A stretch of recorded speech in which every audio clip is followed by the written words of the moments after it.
empezar con la conferencia que Raúl Pérez López nos va a dar. Raúl, aunque ya es conocido de todos porque ya ha dado aquí, me parece que han sido 2, creo, ¿no? Recordar. Es doctor en Geología por las Universidades Complutense de Madrid, la Louis Pasteur de Estrasburgo y de Strong Earthquake Laboratory Moscú de la Academia Rusa de Ciencias. Es investigador del Instituto Geológico y Minero de España. Sus áreas de trabajo son las geociencias. Además de la geología, trabaja en arqueosismología, geomorfología y vulcanología. En los últimos años está focalizado en riesgos geológicos, habiendo participado en el estudio de los terremotos que se han producido en España y fuertes terremotos en otros países tales como Italia y México.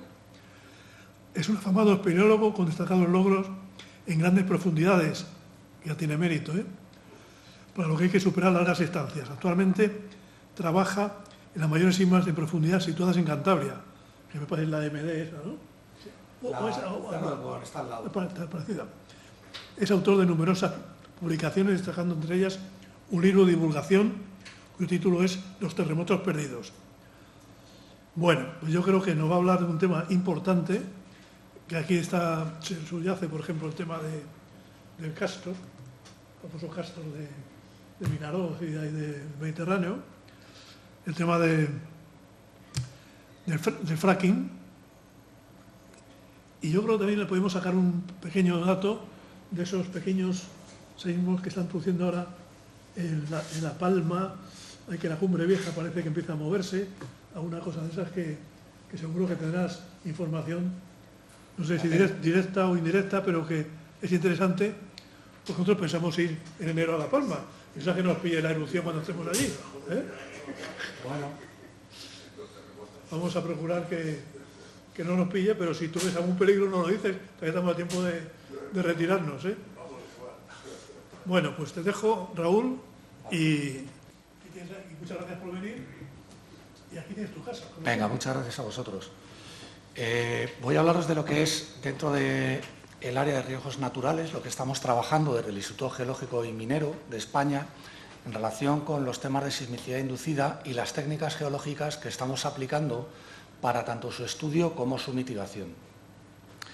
Dentro de lo que podemos hablar de sismicidad inducida, sí que me gustaría destacar que es un tema bastante controvertido, puesto que conlleva detrás una industria muy poderosa que produce una gran cantidad de dinero y que incluso está cambiando estilos de negocio, como puede ser el de la gasolina y el del crudo, debido a la obtención de yacimientos donde antes no era posible el extraer petróleo que fuera rentable. Dentro de la presentación, la verdad es que no tenía muy claro qué poner primero, porque aunque yo creo que aquí todos estamos de acuerdo, coincidimos en que tenemos capacidad de disparar terremotos, una vez que esto se produce, todo el mundo dice «yo no he sido», y es la frase que siempre dicen. Obviamente esto porque detrás de lo que es la sismicidad inducida hay unas bases regulatorias que no están claras, que todavía no hay, digamos, un consenso internacional sobre qué pasa, cuáles son las responsabilidades de la sismicidad inducida de ningún país. Hay algunos protocolos que veremos, hay algunos tratados de buenas prácticas, etcétera, pero realmente no hay una legislación. Sí que me gustaría decir qué es un poco la sismicidad inducida y por qué se origina y qué tipos de sismicidad inducida aparecen. Voy a poner ejemplos de 3 casos reales y voy a proponer un protocolo de gestión de emergencias en sismicidad inducida para ver, dentro de lo que sería un estudio para cuando se produce una crisis sísmica que se van a producir cuando se disparan terremotos, pues cómo podríamos tratar con ellos y hacer una gestión un poquito que sea basado en el comportamiento científico de los terremotos y no basado en conveniencias. Hasta ahora todas las gestiones de emergencia que se hacen desde el punto de vista industrial no están basados en el comportamiento de los terremotos. Y eso es lo que provoca el que haya problemas, como puede ser pues, el caso aquí conocido de Castor o de algún otro que ha habido también. Sí me gustaría también introducir un poco cuáles son las aportaciones del Instituto Geológico y Minero en sismicidad inducida con técnicas geológicas dentro de 2 proyectos. El proyecto SIAGAS, que se realizó junto con ENAGAS para el estudio del almacenamiento profundo en Yela, y el proyecto europeo ENOS, en el cual también el Instituto Geológico y Minero tiene que estudiar cuál es el papel de las fallas activas dentro de lo que es el emplazamiento de uno de los sitios que hay en España de análisis científico, que es el de Ontomín, que está cerca de Burgos. Y luego hablaremos con un decálogo de buenas prácticas y habrá un debate abierto sobre si realmente es interesante o no el hecho de que nos tomemos en serio la sismicidad inducida. El problema de la sismicidad inducida es quién genera los terremotos. Y da la sensación que nos olvidamos siempre de quién es el responsable de la génesis de los terremotos. Si nos vamos al siglo XIX, podemos encontrar en todas las diferentes culturas algún dios o alguien responsable del disparo de los terremotos y que traía pues gran desgracia. Pero realmente los terremotos los disparan las fallas. Esos son los grandes terremotos tectónicos, los grandes terremotos destructivos, como el terremoto de México último del 7.1, que precedió a otro terremoto de 8.6 en la zona y que siguen esperando el gran terremoto de magnitud 9. Todos estos terremotos, incluido el terremoto de Lorca que hubo aquí en España, o cualquier terremoto que nosotros podamos encontrar en el mundo y que nos interese, son disparados por las fallas. Esto hace que tengamos que estudiar las fallas geológicas si queremos saber el potencial de terremoto en una zona. Parece que está muy claro, pero os aseguro que luego no lo está tanto. ¿Por qué las fallas son importantes? Porque las fallas nos van a decir cuáles son los efectos de los terremotos que podemos tener. Nos va a decir cuál es el terremoto máximo que podemos tener, nos va a decir ese terremoto aproximadamente qué periodo de retorno tiene. No significa que sepamos cuándo va a ocurrir, pero podemos hacer estimaciones probabilísticas. Y lo importante a la hora de medirlo es que podemos medir o bien, como tenéis a vuestra izquierda, que son la escala de Mercalli, los efectos en el terreno de los terremotos, es una escala que mide en números romanos hasta 12, o bien en la escala Richter, que es una escala de liberación de energía que tenemos a la derecha, que mide del 1 al 10. Generalmente, cuando vemos las noticias, suelen equivocarse las intensidades con las energías liberadas. Y esto hace que se provoquen, equívocos. Pues ha habido un terremoto de magnitud 8,6, pero no ha matado a nadie, ha habido uno de 7.1, joder, ha matado a un montón de gente. Obviamente, en la escala Richter, un 7.1 libera pues aproximadamente unas 44 veces menos energía que un 7.1, que un 8.6. Pero la escala de Mercalli, en función de parámetros como puede ser la intensidad del foco, el tipo de la falla, la propagación de la onda o el efecto sitio, puede provocar que la escala sea de 10, 11 o 12, que es altamente destructivo. Eso es lo que tenemos que considerar a la hora de tener en cuenta el potencial de disparo de terremotos. Nosotros los geólogos, además, utilizamos otra escala. Esta es una escala que hemos desarrollado nosotros, en la que hablamos de cuáles son los efectos geológicos de los terremotos. ¿Por qué es importante?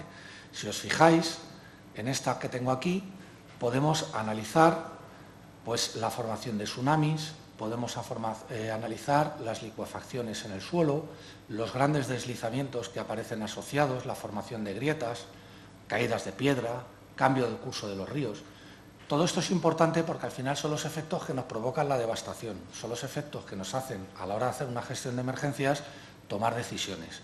Y esas decisiones son: tengo que mover de aquí a la gente, estos edificios son peligrosos, este terreno se ha comportado como un líquido y está comprometida la estructura de esta edificación, etc. Si nos tenemos que poner en contexto sobre lo que son los terremotos inducidos, lo primero que tenemos que decir es que podemos clasificar todos los terremotos que sufrimos actualmente en dos, tanto naturales como antrópicos. Esto, en el siglo XVIII-XIX, obviamente no existía la parte de la derecha y solo existía la parte de la izquierda. Ahora tenemos los terremotos antrópicos. Dentro de los terremotos antrópicos tenemos los terremotos inducidos, y que son aquellos terremotos que directamente generamos nosotros. No son terremotos tectónicos, no son fallas que están esperando para disparar un terremoto y que nosotros le hacemos cosquillas y hace que se dispare ese terremoto. No, los terremotos inducidos son directamente generados por la actividad humana. Estos terremotos se producen, aunque ya os pondré una transparencia un poco más interesante, por inyección de fluidos, por geotermia, por fracking, por extracción de agua, por minería, por explosiones nucleares, como la última explosión nuclear debido a Corea del Norte, y que además nos permite, a partir del estudio de la forma de la onda y del, entre comillas, la asimilación a un terremoto tectónico, podemos estimar la energía liberada y, por tanto, podríamos incluso saber si cuando dicen ellos, pues es de tantos megatones, kilotones, pues saber si es verdad o no es verdad lo que están diciendo. También podemos incluso saber a la profundidad a la que lo detonaron o si fue en superficie. Y bueno, pues eso es un terremoto que no es un movimiento de ninguna falla. Luego tenemos los terremotos disparados. Y estos son también muy peligrosos. ¿Por qué? Porque un terremoto disparado es un terremoto tectónico que está dentro de su ciclo sísmico normal y que por nuestra actividad hemos acelerado su disparo.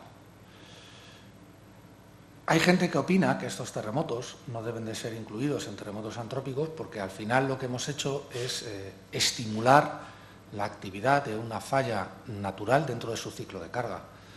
Entonces, claro, fijaros que toda esta palabrería es muy importante porque si tú tienes que hacer una legislación, dentro de la legislación, si tu terremoto inducido no pasa de un tamaño, pero provoca un terremoto disparado que es natural, podría incluso excluirse de la responsabilidad de la persona que lo ha disparado. Por eso es tan importante el poner en contexto todo esto, lo que son los terremotos antrópicos. A día de hoy existe un debate donde poner esos terremotos disparados, puesto que científicamente es complicado probar, no es imposible, pero tiene ciertas incertidumbres que un terremoto disparado puede ser por una actividad inducida. Entonces os pondré algunos ejemplos para que los veamos y qué es lo que está ocurriendo. Aquí tenéis un ejemplo claro de un estudio que hicimos, en el cual, en la primera parte, en el eje que tenéis a vuestra izquierda, lo que podéis ver es el número de terremotos que se producen al día. En el eje horizontal lo que tenemos es la evolución en el tiempo, en días. Y lo que son las barritas rojas, lo que están diciendo es el número de terremotos día que hemos registrado. Como veis, tenemos una actividad creciente de terremotos día que coincide con un periodo de inyección. El hecho de que haya una correlación temporal no está admitido como prueba de que sea una sismicidad inducida. Eso que lo sepamos. Se necesitan más pruebas. En este caso, yo voy a hablar de lo que sería una prueba de este tipo. Como veis, aquí hace un comportamiento que llega a su máximo, al cabo aproximadamente de una semana, donde empieza a decrecer, sobre todo en cuanto se produce el paro en las actividades de inyección. Que se paren las actividades de inyección no significa que no se sigan disparando terremotos. Y esto es porque cuando se toman esas decisiones no se tiene en cuenta la dinámica de la sismicidad. Ese es el problema. Obviamente estamos hablando de un negocio muy importante con una inversión de dinero de miles de millones de euros y claro, la gente pide más pruebas aparte de que en el tiempo aparezcan este tipo de consecuencias. ¿Qué es lo que sucede? Que a partir de cuando se para el periodo de inyección, cuando se para el periodo de terremotos inducidos, empiezan a aparecer otros terremotos que son estos que aparecen aquí y que tienen un decrecimiento con un comportamiento de tipo Omori, que es como los que trabajamos en terremotos o un comportamiento de tipo sismológico, que es un decrecimiento exponencial del número de terremotos con el día cuando se produce un terremoto natural. Desde el punto de vista de estudio de la dinámica, aquí lo que ha ocurrido es que estos terremotos inducidos, que tienen esta forma bombada, que no siguen un comportamiento exponencial decreciente ni obedecen una ley de Omori, han estimulado un comportamiento, han hecho un comportamiento tectónico disparado por un terremoto que en este caso tuvo una magnitud de 4 o entre 4 y 5. Todo esto que en esta gráfica pues, puede quedar muy bonito, realmente el problema es que dentro del punto de vista de la comunidad sismológica queda bastante claro, sobre todo cuando hay una correlación espacial entre estos datos e incluso que los mecanismos focales de las fallas que están dentro son congruentes, pues podríamos estar hablando de que la sismicidad inducida pues, es la responsable de la sismicidad disparada. Pero vuelvo a deciros que hay muchas objeciones. En primer lugar, una de las primeras objeciones que hay es ¿por qué se producen los terremotos inducidos? O sea, si realmente el ser humano tiene la capacidad de disparar terremotos. Más allá de las películas en que un americano tira una bomba nuclear y la falla San Andrés dispara un terremoto terrible y cambia la fisionomía de la costa oeste, que está muy bien para las películas, Lo que nos dice la ciencia es que la manera que tenemos para disparar terremotos es mediante el cambio de las condiciones naturales. ¿De qué? Pues de lo que hemos dicho al principio que generan los terremotos, las fallas. Podemos producir variaciones en la presión de poro de los materiales que circulan en la falla. Esto provoca que si hiciéramos un criterio de rotura de Mohr-Coulomb de una zona de falla, podríamos ver cómo cambian los esfuerzos que necesitamos para disparar el movimiento de toda la falla. También podemos provocar un cambio en los estados de esfuerzos en la zona que está alrededor de la falla. Recordamos que los estados de esfuerzos es lo que está cargando la falla, son la munición que nosotros le metemos a una falla a la hora de disparar terremotos, y eso está provocada por la tectónica de placas. Sin embargo, si yo tengo una falla suficientemente cargada y varío el estado de esfuerzos, puedo provocar un terremoto. Por supuesto, también se producen variaciones en el módulo de rigidez de la roca almacén, lo cual es bastante interesante porque además puede comprometer el almacenamiento que nosotros estamos haciendo, y en las condiciones de fricción del plano de falla. Hay ya varias publicaciones que hablan de la lubrificación de los planos de falla que aceleran el hecho de que aparezcan terremotos mayores. Claro, nosotros lo que estamos haciendo es almacenar. Desde el punto de vista de la operación que vamos a hacer, nosotros tenemos un volumen con agujeros que la vamos a rellenar.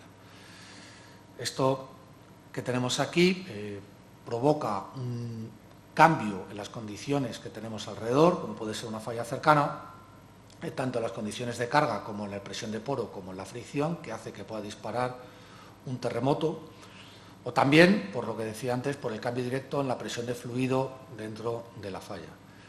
Claro, cuando se tratan este tipo de problemas siempre se dice lo mismo, dice, no, nosotros hemos impermeabilizado toda la zona, tenemos un control perfecto de todo el almacén, sabemos hacia dónde se nos van a mover los fluidos y esto no va a ocurrir. Hemos hecho un par de análisis sobre los sondeos con ensayos in situ para que nos dicen cuál es el estado de esfuerzos antes y después, no ha habido variación. Pero luego empezamos a registrar terremotos y entonces resulta que el fluido, la burbuja se ha movido hacia otro lado, es que claro, es que a lo mejor había unas fallas abiertas que no se detectaron antes, las condiciones de permeabilidad, de baja permeabilidad a lo mejor no son tan bajas. ¿Qué es lo que tenemos? Bueno, o en otro caso que también he oído por ahí. Bueno, es que habíamos calculado que los volúmenes de inyección día vaciado eran unos y ahora resulta que como ha cambiado el precio del gas, pues ahora tenemos que hacer otro. Entonces, claro, todo eso lo único que hace es comprometer, y como en este caso dice el Servicio Geológico de los Estados Unidos, pues provocar terremotos. Eso para almacenamiento de gas. ¿Dónde se produce generalmente la sismicidad inducida? Bueno, dentro de lo que son las actividades industriales que nos puedan interesar a nosotros, básicamente en almacenamiento de CO2 o en extracción y estimulación de hidrocarburos. También en fracking, que es una, digamos, explotación no convencional de hidrocarburos, que precisamente se trata de disparo de terremotos pequeños, de microsismos que provocan redes tridimensionales de circulación de fluidos que no tienen una porosidad efectiva suficientemente que dé lugar a que podamos vaciar todo lo que tenemos ahí dentro. También en inyecciones de agua que vengan de lodos, etcétera. Energía geotermia, con el caso tan famoso de lo que fue los terremotos de Basilea, que os pondré qué fue lo que pasó, y la minería, que la minería fueron los primeros, a partir del siglo XIX, los primeros que empezaron a disparar terremotos, y sobre todo la minería de potasas ha dado lugar también a muchos terremotos inducidos. Y por último, un ejemplo que es el de las estructuras de grandes obras hidráulicas, que siempre ha sido muy controvertido porque en este caso la única correlación que suele haber suele ser temporal entre los periodos de llenado-vaciado de lo que son las presas hidráulicas. ¿Y en España nos interesa estudiar la sismicidad inducida? Esa es la siguiente pregunta, porque parece que hablamos todo el mundo de Oklahoma, de Texas, de Polonia, de Ucrania, del Reino Unido, pero ¿y en España? Hay un caso mediático muy importante, mediático por el gran volumen de dinero que estaba involucrado, que es el caso de Castor, que aquí lo tenemos en el 2013, cuando se hizo con un permiso vigente de explotación, el almacenamiento realmente desde el punto de vista industrial para su almacenamiento, extracción, era idóneo porque había una plataforma, idóneo porque se tenían 19 sondeos, idóneo porque se podía construir unas instalaciones en tierra adentro. Desde el punto de vista industrial era idóneo. El problema era que quizás había algún riesgo que tenía que estudiarse. Pero claro, si yo veo todos estos sitios de aquí, quizás necesitaría saber cuáles son los riesgos que aparecen asociados a lo que son. Este es un mapa que es del Ministerio de Fomento e Industria, en el cual están todos los permisos concedidos, todos los permisos solicitados, vigentes, la concesión de explotación, etcétera. Pero es del 2013. Si os pongo ahora el del 2000, este es del 2015, no he encontrado uno más moderno, pues veis que ya no está la zona de Castor, se han restringido aquí bastante, sigue estando los permisos que hay entre África y Canarias, aparecen estos nuevos por aquí que están solicitados. Es interesante porque vemos que en nuestro país tenemos actividad onshore, o sea, existen las empresas, interés para solicitar, para hacer diferentes tipos de estudios y de análisis, con lo cual el estudio de la sismicidad inducida sí interesa llevarlo a cabo en España. Habría que preguntarse dentro de qué marco, cómo y cuándo, pero bueno, yo os voy a hablar de cuáles son las aportaciones del Instituto Geológico y Minero.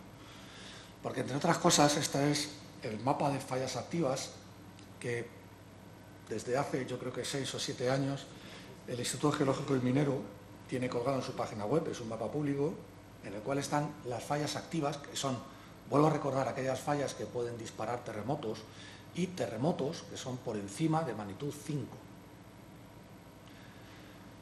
Todas estas líneas rojas que hay aquí es el trabajo de más de 80 personas en diferentes organismos por España, son todas las universidades en el País Vasco, universidades en Cataluña, universidades en Valencia, universidades en Andalucía, universidades en Castilla-La Mancha, en Madrid, pero además, como es el mapa de la península ibérica, también se firmó un convenio con el Servicio Geológico Portugués, donde todas las fallas que veis en rojo en la zona de Portugal son fallas que están trabajadas entre grupos españoles, grupos de portugueses e incluso grupos norteamericanos de la zona de California que han venido a trabajar en este mapa.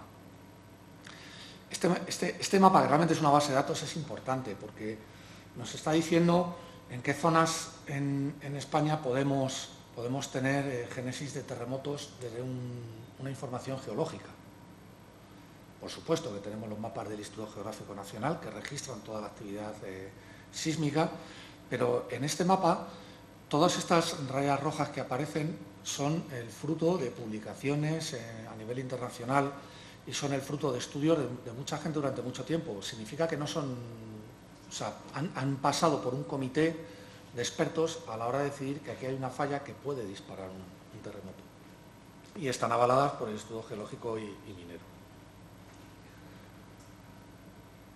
Si nos centramos ahora en la sismicidad inducida, vamos a intentar caracterizarla, si es que esta es posible, porque vuelvo a repetir que nadie ha sido. La sismicidad inducida está descrita, pero nadie se ha responsabilizado. En primer lugar, se puede decir que presentan magnitudes bajas. Fijaros que estoy hablando de la inducida, no estoy hablando de la disparada.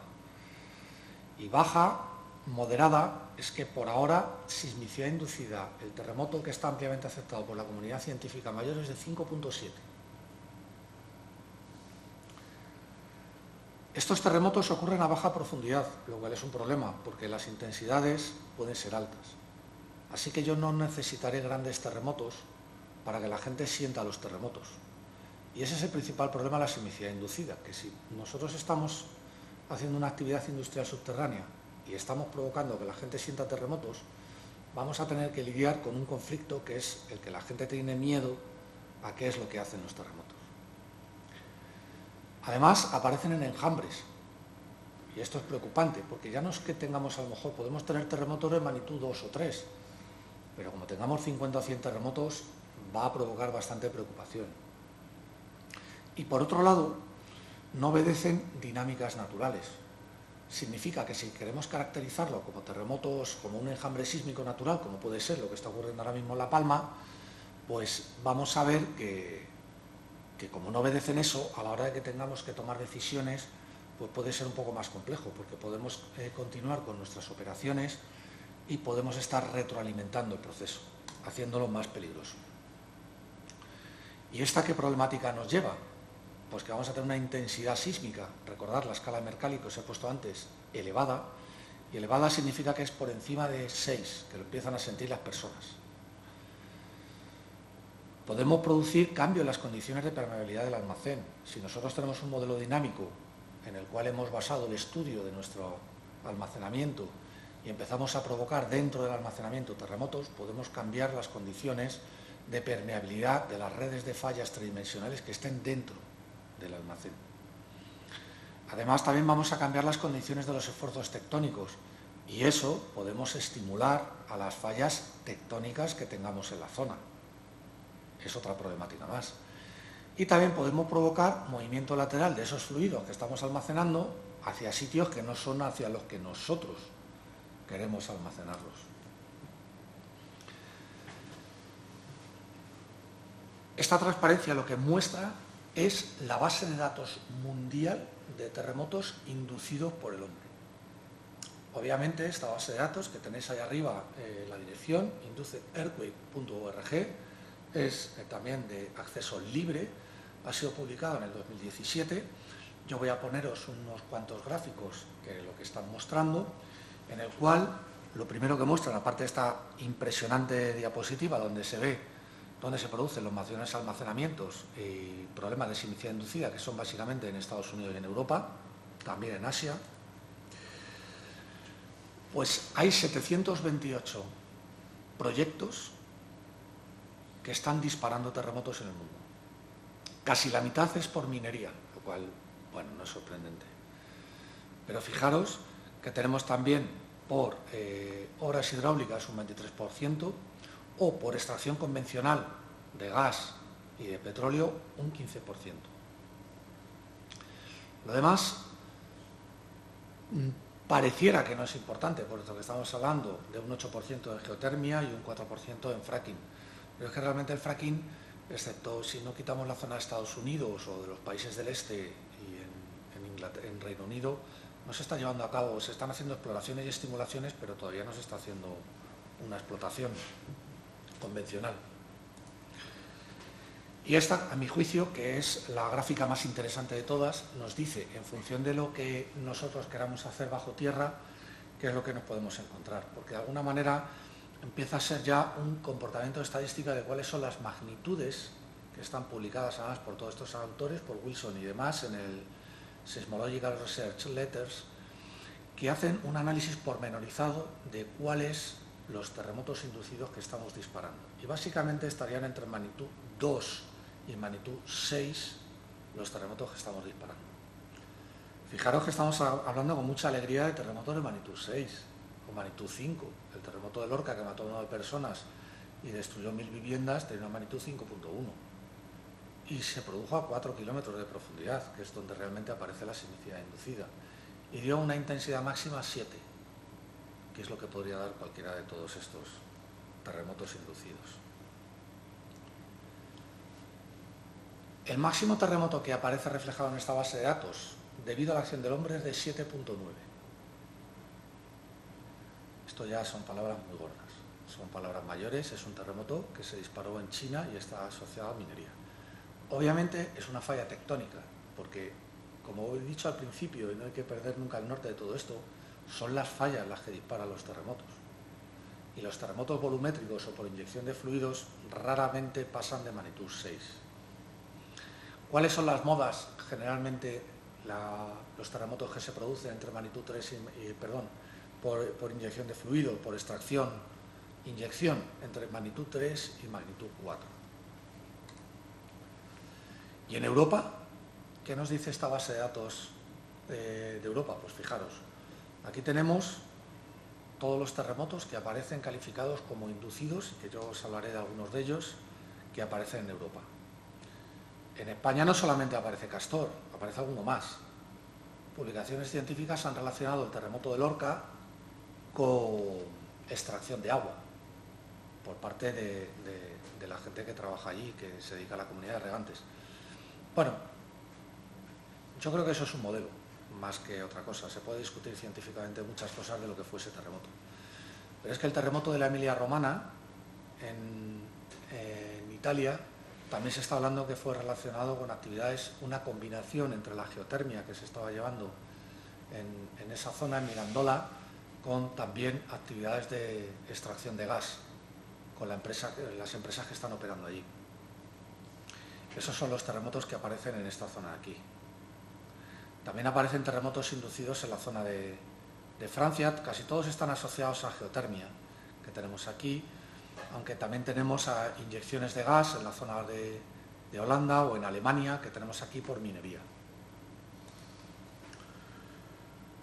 ¿Podemos saber cuál es el terremoto máximo que vamos a disparar si conocemos los volúmenes de fluido que vamos a inyectar? Bueno, hay varias aproximaciones. Yo aquí os he puesto una de ellas, que es la ecuación de McGarr. Este Art McGarr es un americano que empezó a estudiar desde finales de los 70 cuáles eran la relación con los terremotos inducidos y la actividad profunda, que tenía que ver con extracción de petróleo y también con estimulación y movimiento lateral de petróleo en segunda fase de explotación de un yacimiento. Ya sabéis que primero se explota lo que salga de manera normal, pero luego se suele inyectar agua y aire para mover aquel petróleo que queda un poquito más perezoso y que queremos seguir sacándolo dentro de una segunda fase. Él estudió los casos, era muy difícil conseguir los datos, puesto que son datos que no suelen ser de acceso público, que cuesta conseguir, y lo representó en volumen inyectado que tenemos aquí con la magnitud máxima observada. Y él estableció esta línea aquí, en la cual luego os pondré la ecuación para que la veáis, es una ecuación bastante sencilla, en la cual dice que se puede establecer a partir del módulo de rigidez y del incremento de volumen, por cambios de volumen dentro de la roca, cuál es la magnitud máxima que podemos disparar. Y si os fijáis, estamos en torno a magnitudes que oscilan, en su mayoría, entre 3 y 5, y bueno, tenemos algunos casos de 6. ¿Cuál es el problema que tenemos con la ecuación de McGarr? Pues básicamente que aquí hay unos casos que no los explica. Y el problema es que cuando tenemos un modelo, sí que es verdad que los modelos empíricos, aunque expliquen un porcentaje importante de los casos, suelen ser interesantes, pero puede darse el caso de que yo haga una proyección sobre un almacenamiento de fluido, utilice las ecuaciones de McGarr para establecer cuál es la magnitud máxima que podría poder disparar y que se me produzca una magnitud superior a la máxima. Os pondré un par de gráficos que yo creo que pueden explicar por qué no todos los casos de McGarr obedecen esta ecuación y que puede ser muy interesante a la hora de proyectar un almacenamiento profundo. Y con esto paso a la segunda fase de lo que es la charla, que tiene que ver sobre la gestión de emergencias por sismicidad inducida. Siempre pasa lo mismo. ¿Quién es el responsable de los sismos inducidos? Cuando se habla de la responsabilidad de los terremotos inducidos, hace referencia a que hay que pagar. Hay que pagar desperfectos, hay que pagar daños, hay que pagar la activación de planes de emergencias, hay que pagar a la administración, a alguien hay que pagar. Aquí tenéis un ejemplo de una diapositiva del Servicio Geológico de los Estados Unidos con terremotos inducidos, y la relación que tiene con el mapa que hay al fondo, que veis de colores, es el mapa de peligrosidad por terremotos naturales. Claro, pues tenemos un problema, porque tenemos terremotos donde no tendríamos que tener terremotos. Obviamente nos están diciendo que las actividades industriales que se están produciendo en Oklahoma, en Colorado, en Texas o en Ohio, están detrás de una serie de terremotos inducidos que hay en la zona. Un terremoto en Oklahoma de 5.7 es bastante interesante, porque si veis aquí los terremotos en la zona central de Estados Unidos, la línea azul era antes de que se empezaran a hacer almacenamientos y fracking en la zona de Oklahoma, y la zona roja, la línea roja, son los terremotos que se han producido después de las actividades. En este caso son un número de terremotos de magnitud superior a 3. Y se veía como en los 30 o 40 primeros años estos terremotos no pasaban de 750, y en los últimos 7 años pues se ha llegado casi a los 3.200. Estos son datos del Servicio Geológico de los Estados Unidos, en los cuales hay 2.300 terremotos superiores a 3 entre 2009 y 2016. Tenía muchas más gráficas en las cuales se mostraba cómo en una zona donde no se registraban terremotos, incluso había muchos chistes en Estados Unidos de gente que se iba a Oklahoma desde California para no sufrir el embate de los terremotos en la zona y que se sentían defraudados porque, claro, les habían engañado. Pero dejadme que os cuente, para mí, el caso más paradójico, con una de las mayores inversiones que se ha hecho en Europa y que se hizo en Basel, en Basilea, con los análisis de geotermia. En Basilea, en el año 2006, a partir del 2003 empezó el proyecto, y en 2006 se ejecutó un proyecto de geotermia bastante ambicioso para sacar producir bastante energía en una zona donde se produjo un terremoto en el 1356 de magnitud entre 6.2 y 7.1.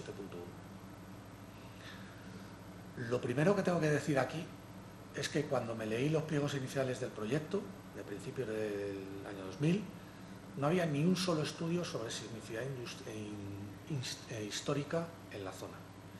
Estamos hablando de un proyecto de miles de millones de euros que no se había hecho un sencillo análisis de sismicidad histórica en la zona.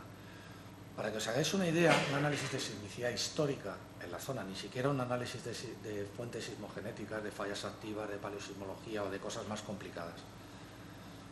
Contratando a cualquier persona que sea geofísico, una licenciatura en física con la especialidad en geofísica y que lleve a cabo ese estudio, no debiera de costar más de 2.000 a 5.000 euros, dependiendo de lo que estaríamos hablando. En principio no tenían constancia, luego dijeron que no creían que tuvieran relación. Obviamente, la anomalía térmica que se encuentra debajo de la cuenca de Basel está en relación con actividad tectónica, con terremotos. Claro, si queremos hacer geotermia en México, pues nos vamos a la zona de los azufres, donde tenemos una actividad volcánica importante y proyectamos nuestras plantas de geotermia, obviamente, porque los gradientes geotérmicos que vamos a tener a baja profundidad son mayores. Entonces vamos a invertir menos y vamos a obtener más. Realmente esto es así. Pero tenemos que tener claro que el terremoto de Basel, el terremoto de Basilea, que fue uno de los terremotos más destructivos que se ha sentido en Europa, se sintió en una zona de intraplaca donde no se conocen las fuentes sismogenéticas y donde destruyó 56 castillos en el siglo XIV. Intensidad 11. Se desconoce el número de fallecimientos. Lo único que se sabe es que arrasó la zona. Y es un terremoto natural tectónico. Esto fue lo que pasó. Arriba tenemos las tasas de inyección de agua, la presión en cabeza de pozo y los terremotos que empezaban a disparar.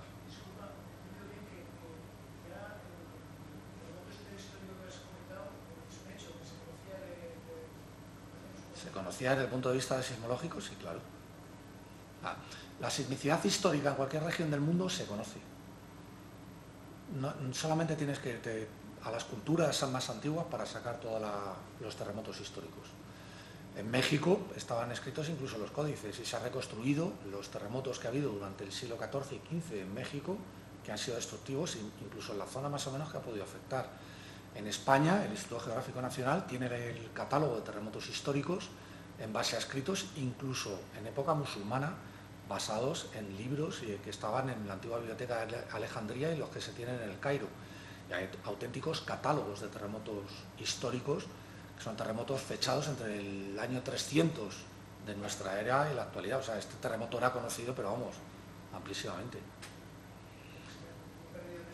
Sí, no. Los que no lo conocían eran los del proyecto. O sea, no estimaron interesante estudiarlo. Y claro, ese fue el problema. Cuando empezaron a disparar terremotos de 3.4 a unas profundidades pues que no pasaban de los 4 kilómetros y empezaron a sentirlo la población de Basilea. Tenía bastantes fotografías que eran bastante impresionantes de cómo se estaban haciendo las perforaciones en un entorno totalmente urbano, o sea, donde vive todo el mundo. Porque no estamos disparando terremotos en la zona de Oklahoma, que tenemos un granjero cada 1000 kilómetros cuadrados, que más o menos las autoridades o las empresas pueden lidiar con eso. Estamos hablando de una ciudad suiza, densamente poblada y de gente preocupada. Obviamente se paró finalmente todo este tipo de actividades en 2009, creo recordar, y se llevaron a cabo, yo creo que es de las zonas donde más estudios se han llevado a cabo, porque las pérdidas en miles de millones que se cifró en Basilea, bueno, pues son enormes. Con deciros que la empresa japonesa que se dedicó a la monitorización de los terremotos, yo le he pedido los terremotos que se registraron durante el periodo de inyección y no me los han enviado, pero, sin embargo, si entráis en el servicio sismológico de Suiza, ellos ya los eventos que tienen los clasifican como naturales o inducidos. O sea, no hay muchos servicios geológicos a nivel mundial que te den toda la información de los terremotos y que te digan si es un terremoto natural o un terremoto inducido. En Suiza sí, y lo hacen por ley. Creo que en Holanda también, por temas asociados con el fracking, pero no puedo asegurarlo. Vamos a ver otra manera de ver la relación entre las inyecciones y los terremotos. En este caso es en un campo de petróleo.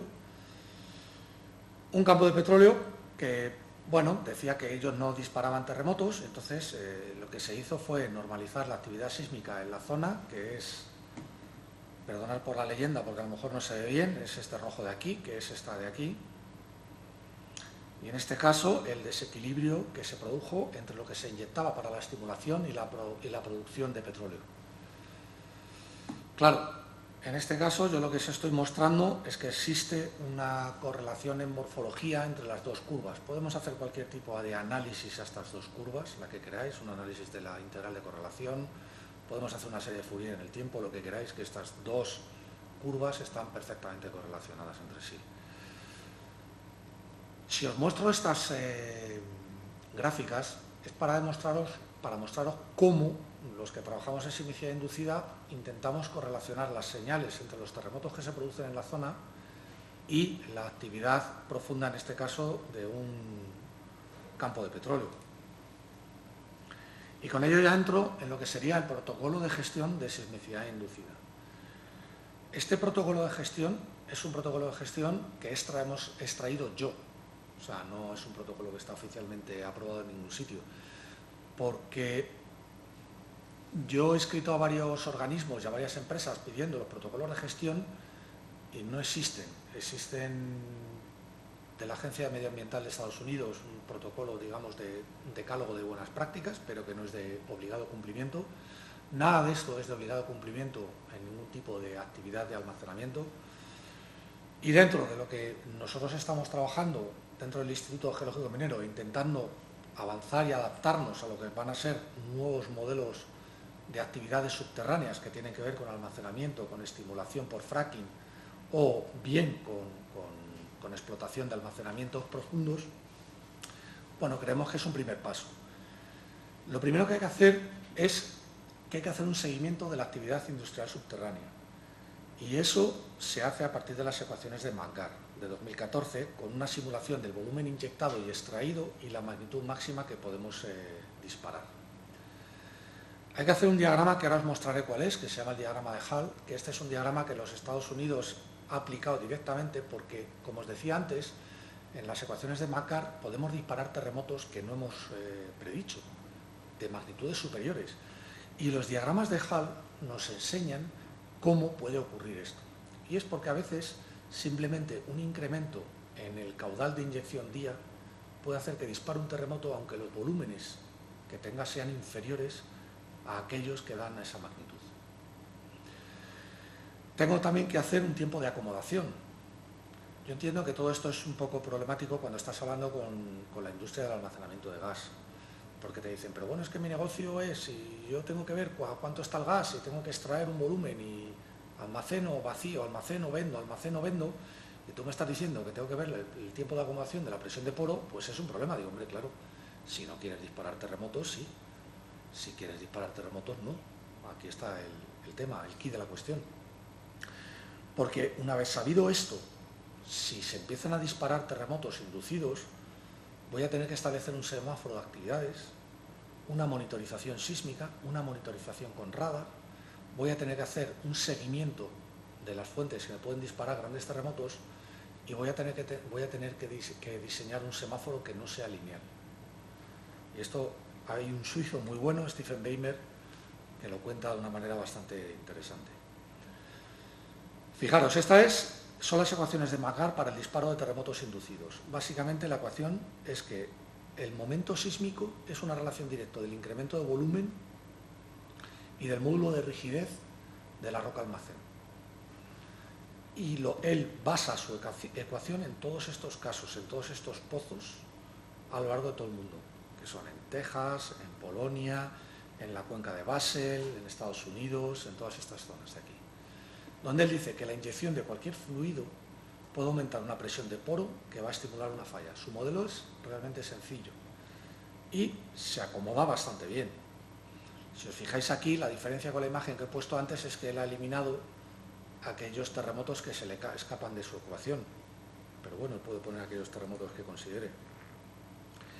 ¿Pero en qué consiste el diagrama de Hall? El diagrama de Hall básicamente está basado en un flujo radial desde lo que sería la zona del sondeo, o lo que sería la zona donde nosotros vamos a empezar a inyectar, como si fuese que tenemos aquí una acumulación que sigue un incremento radial de lo que sería la cantidad de agua almacenada y la presión diaria del fluido que estoy inyectando. Un ejemplo. Esto es el disparo de terremotos por no cumplir con un diagrama de Hall normalizado e integral. Si os dais cuenta, el modelo teórico lo que predice es que si yo estoy inyectando total volumen día por presión día, obedeciendo esta parte de aquí, no se va a producir una actividad sísmica relevante. ¿Qué es lo que tenemos aquí?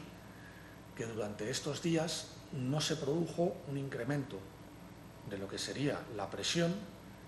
Sin embargo, desde este punto hasta este punto, en un solo día, se produjo un salto que coincide con la génesis de terremotos en la zona. Cuando se volvió a hacer ese mismo tipo de actividad, en la cual se dio un periodo de acomodación y luego un salto para intentar recuperar esta recta de aquí, se volvió a producir otra serie de terremotos, en este caso de magnitud 3. Todos estos son terremotos inducidos, que se están produciendo durante las maniobras de inyección en el almacenamiento. Claro, bueno, decimos, bueno, vale, si yo ya sé que voy a disparar terremotos, pues voy a poner un sistema de semáforos con 3 luces, verde, amarilla y roja. Pero claro, el científico suizo que yo os digo, dijo, vamos a ver, generalmente todos estos sistemas con 3 colores se basan en lo siguiente. Sistema en verde, puedo llevar a cabo el almacenamiento y la inyección de fluido profundo que no estoy provocando nada. Sistema amarillo, empiezo a detectar cierta sismicidad, pero no es relevante. Tiene una magnitud baja, una intensidad que no es perceptible por la población y por ahora solo la estoy detectando yo con mi red sísmica local y las autoridades con sus redes sísmicas nacionales. Luz roja, voy a parar todas las actividades porque creo que los terremotos que estoy disparando son peligrosos. Pero fijaros aquí dónde está la paradoja y dónde está el problema, que es lo que pudo haber ocurrido en algunos sitios, como pudo ser Castor, como pudo ser Basel, como pudieron ser muchos otros sitios. Por un lado, yo tengo un plan, unos datos geotécnicos y un modelo geomecánico. Y por otro lado, tengo una monitorización sísmica y datos a tiempo real. Y todos ellos me tienen que converger en un plan de reacción.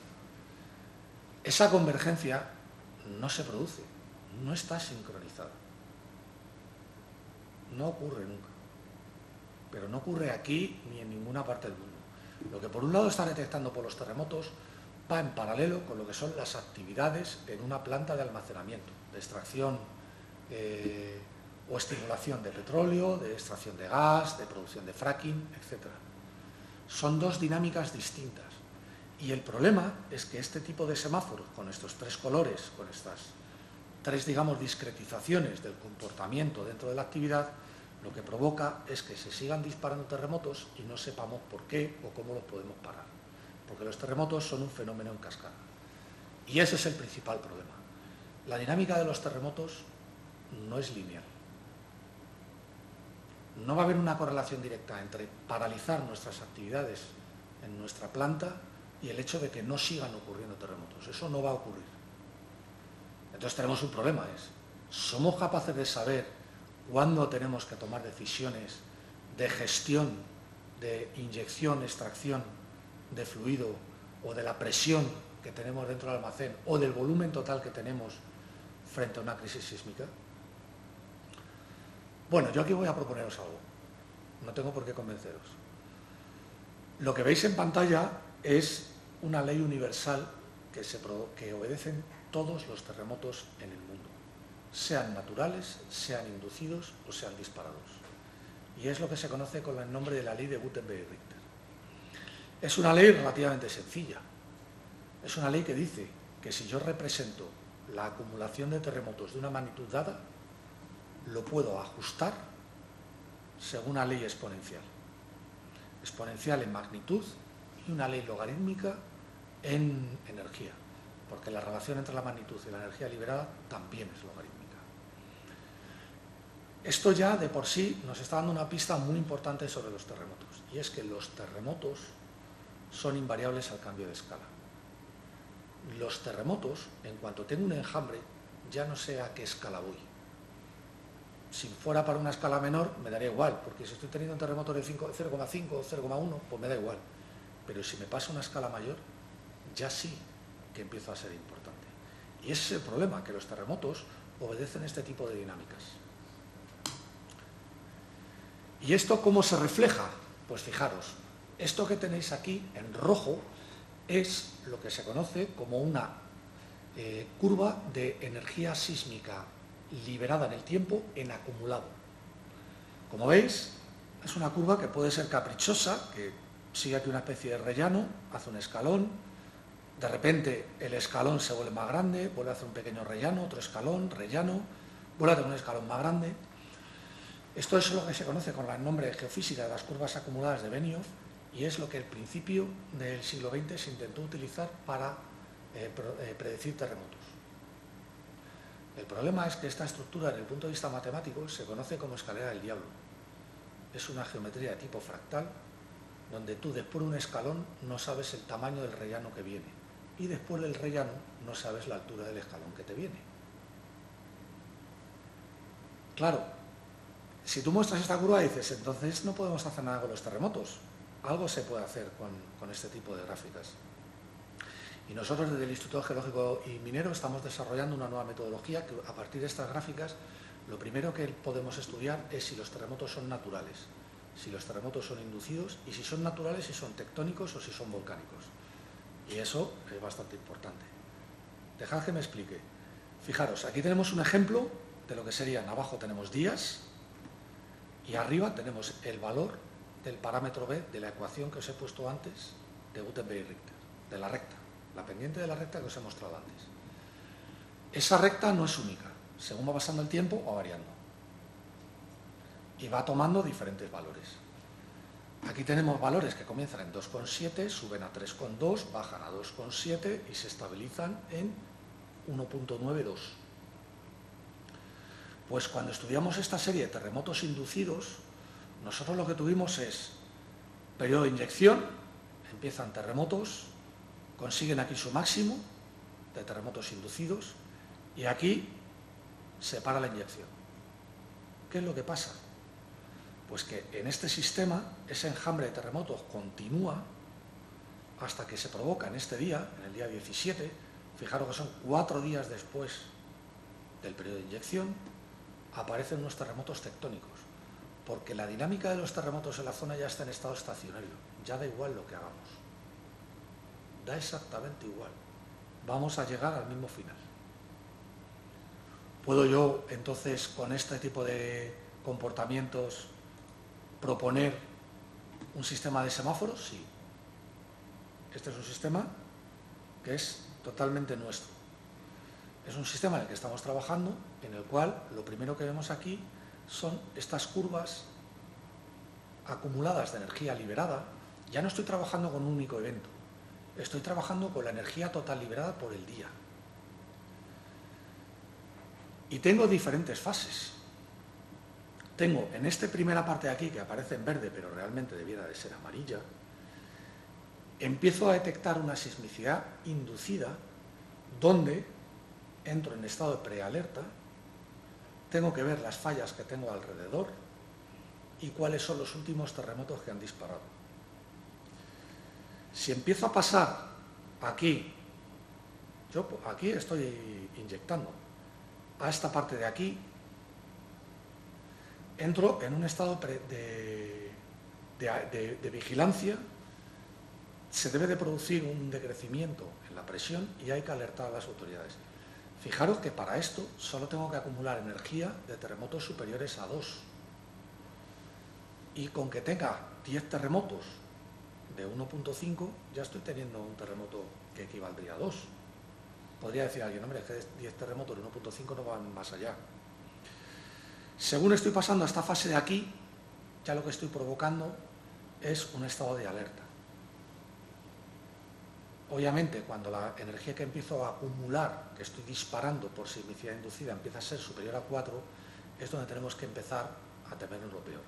Aquí, en este gráfico que tengo aquí, he puesto diferentes casos de sismicidad inducida en Basel, en Oklahoma, en México, etc. Y más o menos todo el mundo para de inyectar en esta zona de aquí. Algún caso llegó a esta zona de aquí y ninguno llegó a esta zona de aquí. El problema es que todos estos que pararon en todas estas zonas siguieron disparando terremotos durante un tiempo. Y fijaros que es una propuesta de semáforo de 5 colores, ya no es un semáforo y no basado en decisiones sobre circulitos, sino basado en el comportamiento no lineal de lo que es la sismicidad inducida. Claro, que dijo este autor, Stefan Biemer, del ETH de Zúrich, dijo, bueno, pues que a la hora de llevar a cabo cualquier plan de almacenamiento tenemos que tener en cuenta la geología y la tectónica. Tenemos que tener en cuenta cuáles son los edificios que pueden verse afectados y tenemos que dar en cuenta cuál es la amplificación del efecto sitio de la zona. Todo esto, si lo pongo, es porque no se está haciendo. Y eso, en tiempo real, tenemos que ver los datos de los terremotos que estamos disparando y los datos de lo que son los volúmenes que estamos inyectando. Todo esto serían los 5 parámetros que tendríamos que tener en cuenta a la hora de llevar a cabo este almacenamiento. Y hacernos las siguientes preguntas. Si yo voy a llevar a cabo un almacenamiento, ¿cuáles son las máximas pérdidas que yo puedo generar? ¿Cuál es, además, la máxima magnitud que yo puedo generar? ¿Cuántos edificios puedo dañar? Y eso significa generar escenarios de destrucción, que claro, nadie quiere hacer, pero hay que generarlos. ¿Puedo producir víctimas? ¿Qué va a pasar con el proyecto si entro en 6 horas o 24 horas dentro de una gestión de una crisis? Estas son preguntas que no se hacen generalmente en todo este tipo de proyectos. Dentro de lo que es, esta la pongo porque es la propuesta de los americanos dentro de su libro blanco para sismicidad inducida. No me gusta mucho porque, si veis aquí, el truco está en esta palabra. Sismicidad inducida sospechosa. La gente dice, no, es que esta no es mía. Entonces, claro, ya todo esto desaparece y no sirve para nada. Y finalmente, ya acabando, ¿cuáles son las aportaciones desde el campo de la geología que en el Instituto Geológico y Minero estamos haciendo y que básicamente han cristalizado a partir de 2 proyectos? El proyecto SIAGAS, que es un proyecto que se llevó a cabo durante el año pasado y el anterior entre Nagas y el Instituto Geológico y Minero para el almacenamiento profundo de las instalaciones en Yela, y el proyecto ENOS, que es un proyecto europeo de 16 millones de euros, en el cual, bueno, pues diferentes organismos, en total 80 organismos de la Comunidad Económica Europea, estamos estudiando cuáles serían los mejores protocolos para hacer un almacenamiento por secuestro de CO2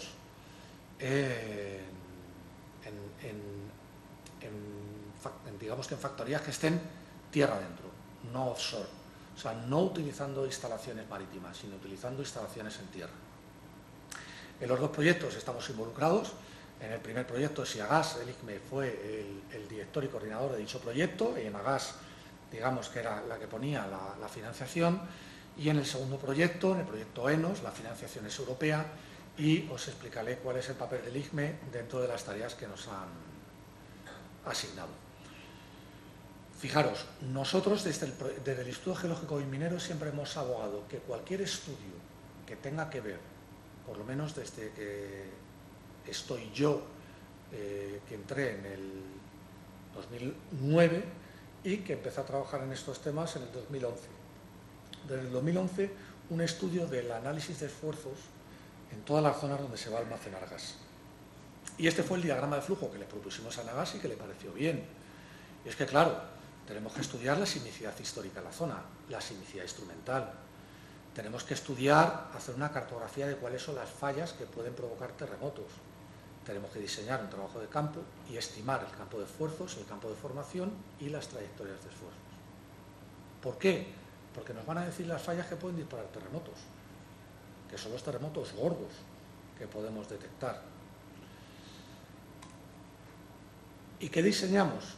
Pues una estrategia de análisis en que, partiendo de la parte central del almacenamiento, hicimos un radio de búsqueda local a 10 kilómetros y uno regional a 40 kilómetros. El radio local de 10 o el radio de 40 kilómetros lo establecimos en base a lo que ciertos organismos entienden por terremotos regionales y terremotos locales. No son valores caprichosos, son valores en que nosotros estamos trabajando. Desde el punto de vista de la industria del almacenamiento, el local lo circunscriben a 5 kilómetros. Pero claro, los errores de localización del Instituto Geográfico Nacional, sobre todo cuando ponen los terremotos de forma rápida, son 10 kilómetros si no se hace una relocalización. Con lo cual, si yo voy a hacer un estudio en una zona cuyo error va a ser inferior a la de la red sísmica que me está detectando los terremotos, puedo estar disparando terremotos y puedo estar dejándomelos fuera. Y lo de 40 kilómetros es porque un terremoto, generalmente de magnitud 6, 7, el área de influencia que suele tener suelen ser 50 kilómetros de radio. Bueno, aquí se ha establecido que 40 es un buen número. En esta imagen de Google Earth tenéis lo que sería el almacenamiento Santa Bárbara, donde están almacenando gas, y todos los puntos de medida que nosotros hicimos con técnicas geológicas para establecer el campo de esfuerzos. Como veis, lo cubrimos bastante bien. Me gusta poner esta diapositiva porque yo he visto placas tectónicas que se han establecido en los campos de esfuerzos con muchas menos estaciones que las que tenemos nosotros aquí. En total fueron 500 datos los que medimos. Esta sería una reconstrucción de la formación Santa Bárbara con la falla Sello, y aquí todos los puntos son las estaciones de medida donde nosotros establecimos cuál es el campo de esfuerzos de formación que podía afectar el almacenamiento. Por supuesto, somos geólogos y nuestra aproximación es geológica, así que si tenemos en cuenta que aquí tenemos la formación Santa Bárbara, que son la formación donde están almacenando gas, pues sacamos las diferentes edades para buscar las fallas y los campos de esfuerzo de formación que están afectando a esas edades. Y empezamos a buscar, a partir de la serie magna del Instituto Geológico y Minero, cuáles son los materiales que tenemos que buscar en el campo y a los que tenemos que ir a medir con una brújula. Y eso hicimos. Con diferentes técnicas geológicas vamos al campo, estudiamos con la edad del material las estrías, que es lo que se produce cuando sobre un plano de falla se produce una fricción asociada al movimiento de ese plano de falla. Representamos estadísticamente todos estos datos y a partir de aquí tenéis un ejemplo de cuáles son los tipos de estrías que nosotros encontramos en el campo y que nosotros medimos. Medimos cerca de 500 y con eso sacamos una serie de valores, que son estos gráficos que tenéis aquí, que nos permiten establecer si la falla que se ha movido es una falla normal, es una falla inversa o es una falla en desgarre. ¿Por qué es importante? Porque lo que yo mida en el campo lo correlaciono con los terremotos que estoy registrando. Y si los dos son iguales, ya puedo establecer cuál es el campo de deformación en esas fallas y las fallas que tengo dentro del almacenamiento, cuál es el campo de deformación que les está afectando. Estos son todos los ejemplos con los patrones de fracturación. Fijaros que sacamos las fallas que tenemos aquí en desgarre, la orientación de las fallas inversas y la orientación de las fallas normales. Y con ello dibujamos todas las trayectorias de deformación que están afectando al almacenamiento para los dos campos de fallas y por edades.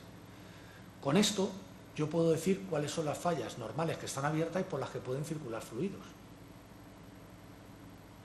De tal manera que si yo estoy midiendo las presiones en todos los sondeos de control que tengo en el almacenamiento y se establece un modelo dinámico de cómo se está moviendo la burbuja, podemos ver cuál es el control de las fallas normales que están propiciando esa alta permeabilidad en el almacenamiento.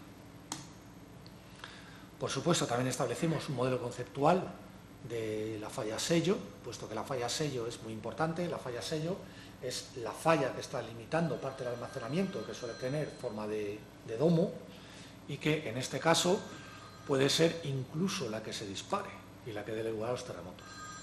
Aquí tenemos las fallas activas que se produjeron en el almacenamiento y que son las que hay que hacer estudios de paleosismología más interesantes. Y finalmente, en el proyecto europeo ENOS, nosotros lo que lo que nos pidió la Comisión Europea es básicamente que en el almacenamiento científico de Ontomín, es un almacenamiento que está cerca de Burgos, en el cual se quiere hacer un secuestro y almacenamiento de CO2, pues que hiciéramos un estudio sobre el campo de esfuerzos y de formación, identificar cuáles son las fallas activas que están cerca de ese almacenamiento y dentro de los clústeres sísmicos que se habían registrado durante las etapas de inyección, hacer un análisis de tipo no lineal. Aquí está el almacenamiento y aquí podemos ver cuál es el campo de esfuerzos que está publicado y que está aceptado en la península ibérica y que, como podéis ver aquí, estas son las trayectorias de deformación. ¿Por qué es importante? Porque yo voy a tener que ir al campo para ver las fallas que tengo en un entorno de 10 kilómetros del almacenamiento y que pueden ser activas y que puedan verse estimuladas por la sismicidad que se pueda disparar en el almacenamiento. En nuestra última campaña de campo, todos estos son los puntos donde hemos registrado. Esta línea roja que tenemos aquí es la de 10 kilómetros, todos estos son las puntas de trabajo, y esta de aquí a 20. En este caso no hemos trabajado a 40 kilómetros, nos hemos restringido a 20 kilómetros, excepto con algunas por aquí que tenemos que están en torno a los 25 kilómetros. Y como última transparencia, aquí os muestro los resultados, no la metodología, porque entendía que era muy costosa entenderla y teníamos que entrar en bastante tiempo, pero fijaros que somos capaces de los enjambres sísmicos agruparlos en función de dos valores. El valor que tenemos aquí es el conocido como exponente de Hurst, que es un exponente que nos habla de la no linealidad en el tiempo de un fenómeno natural, y es un valor que oscila generalmente entre 0 y 1. Y por otro lado, esto que tenemos aquí es la diferencia entre el terremoto máximo registrado y toda la crisis sísmica, todo el rango de energía que hay en la zona. ¿Y qué es lo que nos ha aparecido? Pues nos han aparecido diferentes agrupaciones. Lo primero que vemos aquí es que esta sería la zona donde nos aparecen los terremotos volcánicos, como el enjambre sísmico que está ocurriendo en La Palma, la isla de La Palma, y que es totalmente volcánico. Es totalmente volcánico porque se han registrado señales geoquímicas de anomalías de helio. Es totalmente volcánico porque se han registrado señales geoquímicas de anomalía de sulfuro de hidrógeno. Y es totalmente volcánico porque tanto el valor del exponente de Hurst como el parámetro B es de tipo volcánico. Los terremotos tectónicos generalmente se agrupan aquí.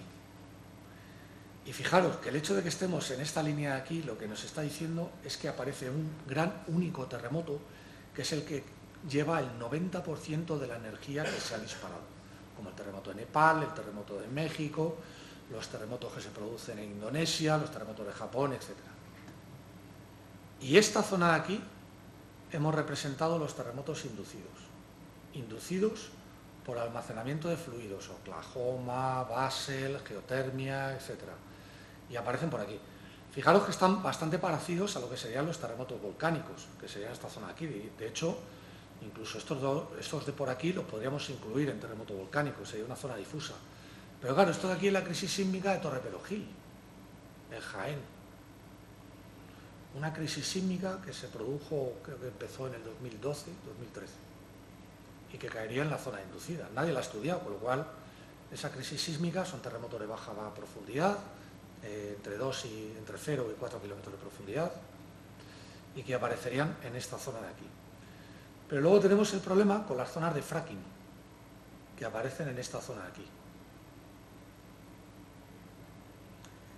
Y es que los terremotos de fracking todavía no tenemos enjambres sísmicos que nos hayan proporcionado para poder representarlos en estos mapas. Esto que tenemos aquí son por almacenamiento de CO2, por inyección de gas y por explotación de pozos petrolíferos y de geotermia. Y son los que tenemos aquí. Y finalmente, este es un decálogo que, bueno, nosotros siempre proponemos a todos aquellos que nos lo piden y no sabemos hasta qué punto esto puede algún día aplicarse, pero realmente es el decálogo que en todas las reuniones que hemos ido de sismicidad inducida a nivel internacional es en el que todos los expertos que estamos trabajando sobre sismicidad inducida básicamente creemos que puede ser un comienzo a la hora de gestionar este tipo de almacenamiento profundo con el tema de que se provoquen riesgos naturales de tipo sísmico. Obviamente hay cosas que pueden... Todo esto, claro, estudio de campo de esfuerzos tectónicos activos en la zona. Ninguna de todas las cosas que hay aquí son caras. Ninguna. Ni siquiera la monitorización del almacenamiento del postprocesado, porque claro, antes se ponía en el decálogo buenas prácticas, monitorización, y yo conozco multitud de almacenamientos que están monitorizados, pero los datos nadie los trata. No, es que solo pone monitorización. Hombre, monitorización y estudio de los datos de los terremotos.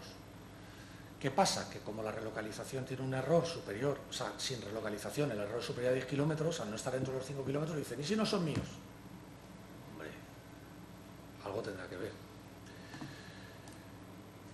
Y con esto, bueno, pues me gustaría terminar y dejar el debate abierto a lo que sería la sismicidad inducida, para las preguntas que tengáis o que queráis hacerme. Si es que hay algunas.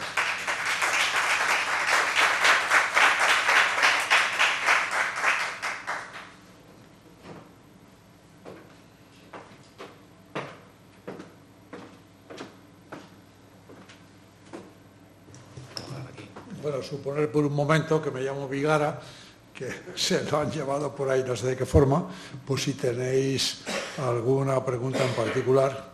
Y yo, desde luego, la primera conclusión que saco es, estamos, digamos, dándole la razón a Raúl, estamos en un colectivo, aquí en el colegio, pues no sé, de más de 10.000 ingenieros, y aquí tenemos la preocupación por este tema, en el número de asistentes que habéis venido. Y yo recuerdo, digamos, de mis batallitas pasadas, donde he participado en muchos proyectos de exploración y explotación de petróleo, y claro, eran años 70 hasta el año 2000, y claro, tengo que reconocer con vergüenza pública que nunca en nuestros trabajos nos planteábamos para nada qué repercusión pudiera tener en la sismicidad, porque en aquella época se intuía que no tenemos la fuerza suficiente para inducir ni provocar ningún terremoto, por lo cual nosotros trabajábamos, y este decálogo que plantea Raúl aquí, no se nos ocurrió ninguno de los puntos que ahí marca el ver qué podríamos hacer con ellos, porque para nosotros el problema era si el pozo tenía lodo, si tenía arena, si la profundidad, el caudal, la permeabilidad, pero de esto de los terremotos no se nos pasó nunca por la cabeza. Entonces, ahora se ve que han pasado, no sé, 20 años de lo que os estoy contando, y la gente sigue sin ninguna preocupación por el tema de la sismicidad, puesto que veo que hay muy poco interés en los profesionales, que ahora seguro que hay muchísimos compañeros nuestros trabajando en temas de digamos, producción o extracción de petróleo. Pues no sé, Raúl, muchísimas gracias, nos has puesto colorados, porque estamos todavía muy en mantillas con este tema, pero que no hay duda que es muy importante, porque luego, ya ves, cuando los medios lo han echado mano, tanto con el tema de Castor como con el de la Isla del Hierro, que aparecían en eso, un clúster de terremotos, la gente se asusta mucho. Luego se pasan y ya se olvida. Ya, sí, aquí el tema está en que a mí lo que me gustaría transmitir es que existe una connivencia entre un modelo de negocio nuevo que existe, como el almacenamiento profundo, secuestro de CO2, fracking, y el hecho de que disparan riesgos naturales. Entonces, la confrontación existe porque no hay una legislación clara y porque no hay información. Entonces, claro, ¿qué es lo que sucede? Que a veces la gente hace este tipo de negocios tirando una moneda al aire. Entonces yo me pregunto si se puede hacer este tipo de negocios tirando una moneda al aire. Porque en temas como, por ejemplo, si estamos extrayendo agua y disparamos terremotos y hay alguien que lo publica en relación con el terremoto de Lorca, que aparecen muertos, aparece el consorcio de compensación de seguros que tiene que pagar un dinero, hay una serie de personas que puedan ser o no responsables, o en el caso de Castor, que no sé cuántos miles de millones costó el proyecto, y al final tiramos una moneda al aire para ver si al final tiene que pararlo una autoridad o no tiene que parar, porque por ejemplo en Holanda los están gestionando de otra manera, están gestionando los terremotos de otra manera, en Estados Unidos también, y claro, ellos están desarrollando su modelo de negocio. No, por eso, poniéndonos en lo... O sea, son ellos los que están llevando todo el decálogo, los que están aplicando todas estas técnicas, los que están haciendo estos estudios. Sí, por eso digo que poniéndonos en el lado, digamos, fácil de que no se muere nadie, aún así el problema de Castor ha costado muchísimo dinero, o el que cuentas tú de Basilea debió ser una debacle económica. Sí. Entonces, por eso, simplemente por esa precaución que debe tener todo gestor que va a realizar un proyecto, de partir con los datos necesarios para saber qué consecuencias puede tener su proyecto, parece increíble que todavía no haya conciencia. Yo lo justifico en mi época por aquello de que teníamos la idea de que el hombre no es capaz de producir un terremoto, si no es con bombas atómicas, poco menos. Pero está claro que ahora ya se ha visto que simplemente con la velocidad o el caudal de extracción o de inyección en un pozo, ya puedo, por lo que acabas de contarnos, provocar estos terremotos, y es una cosa que está en todos los pozos que hay ahora mismo, los estanques de almacenamiento se está produciendo. Claro. Los suizos, que siguen insistiendo en su plan de geotermia, porque realmente el que se han encontrado con lo de Basel, o sea, ellos saben que es una fuente de energía bastante buena, entonces siguen insistiendo.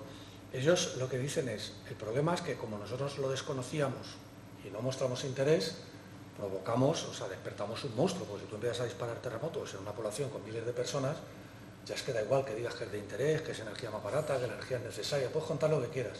Pero si tú tienes a miles de personas sufriendo terremotos, eso se va a cerrar.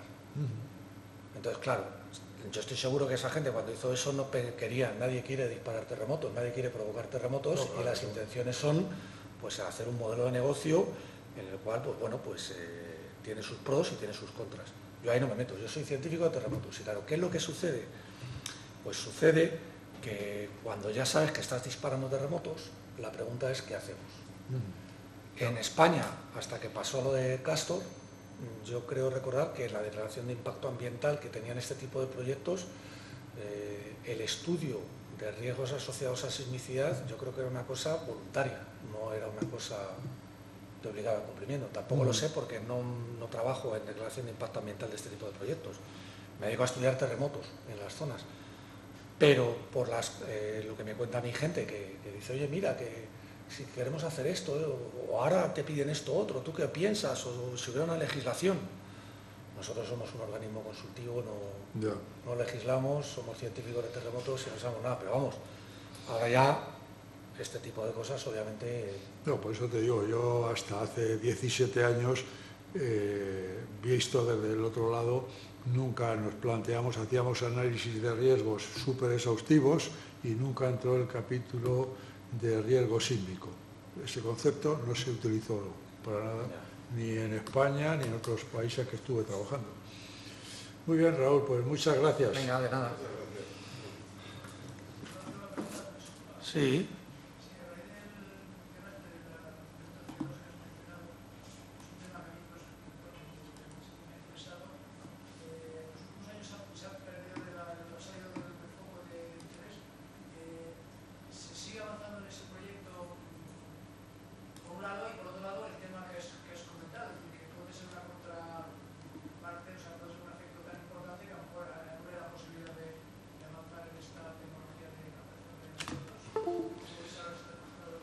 Bueno, yo, dentro de lo que conozco, Europa sigue gastando dinero en secuestro de CO2. Los países nórdicos están interesados. En el proyecto que estamos nosotros ahora tenemos un problema porque lo coordinan los británicos, y con lo de Brexit, pues si aparece una desconexión de los británicos en mitad del proyecto, pues ahora el problema es quién se queda con los 14 millones de euros que están gestionando los británicos.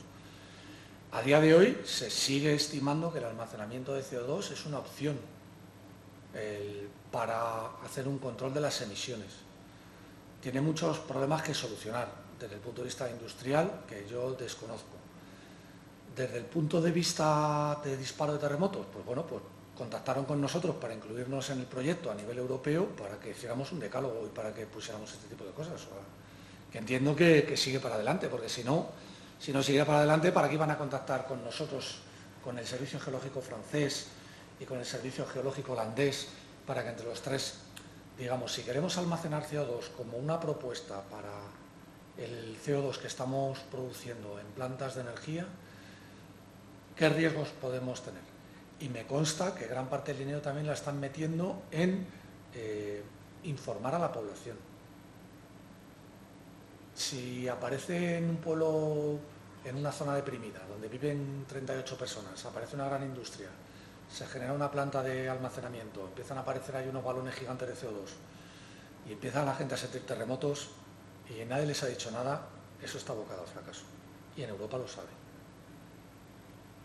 No sé exactamente desde el punto de vista, porque tampoco desconozco los protocolos que son de CO2, de incumplimiento, porque aquí el problema todo es el dinero.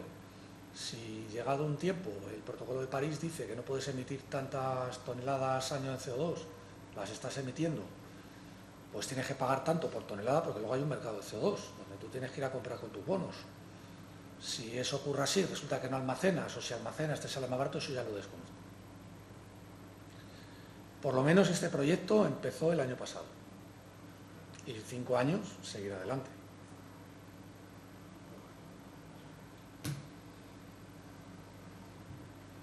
Muy bien, pues si no hay nada más... Sí, había una pregunta más que... Perdón. Lo primero decirles que excelente la exposición que han hecho, sin ninguna duda. Y mi duda es, yo estoy trabajando en Tenerife. En Tenerife ya sabemos los problemas sísmicos que ha habido y que puede haber.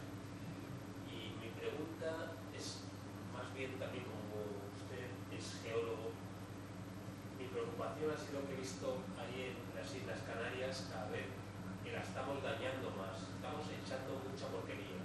Y mi duda es, el otro día estuve hablando con un compañero de un ingeniero industrial y me dijo que había habido, como ha comentado, que había problemas sísmicos debido a inyecciones y extracciones de fluidos. Me ha dicho que las multinacionales nórdicas han hecho extracciones de litio. Pero ¿qué ha pasado? Que no se ha taponado el foco. Entonces ya no solamente toda la mierda que estamos echando, es que también está saliendo. Mi duda si eso puede ser. Lo dejo en ojo. O sea, ya las operaciones de variaciones de volumen y de lo que entra y lo que sale, eso no tengo ni idea. No tengo ni idea. Nosotros, básicamente, dentro de cuando yo entré en el Instituto Geológico y Minero, dentro del área de riesgos geológicos, en terremotos, la preocupación que tenía el Instituto Geológico y Minero dentro de lo que era la dirección y el estatuto que tenían era que en España siempre se ha pensado que es un país donde hay pocos terremotos, donde no hay muchos terremotos y salen plazas de terremotos, no lo entendían. O sea, entendían que tenían que sacarlas. Pero la sociedad nos decía, ¿para qué queremos terremotos si aquí no hay terremotos? Vino el terremoto de Lorca, porque el terremoto anterior, último destructivo, fue del siglo XIX. Empezaron a venir terremotos inducidos o posiblemente inducidos, porque tampoco queda claro si el de Lorca está inducido o no. ¿Qué pasó con lo de Castor, con otros terremotos que hay en otras zonas, los de Torreperogil, en el Golfo de las Rosas, en el Golfo de Cádiz, en muchos sitios hay terremotos en Yela, en Sabiñánigo, en almacenamientos que hay por ahí. No se han estudiado como para saberlo, pero el caso es que la administración sí que tiene cierta preocupación de decir, bueno, vamos a incorporar a expertos que en un momento dado nos puedan decir si estos terremotos son naturales, no son naturales, hay responsabilidades o no. Pero ya si se hacen sondeos donde se están extrayendo cosas, tal, eso no tengo ni idea, no te puedo ayudar. Muy bien, pues muchas gracias a todos por venir. Buenas noches.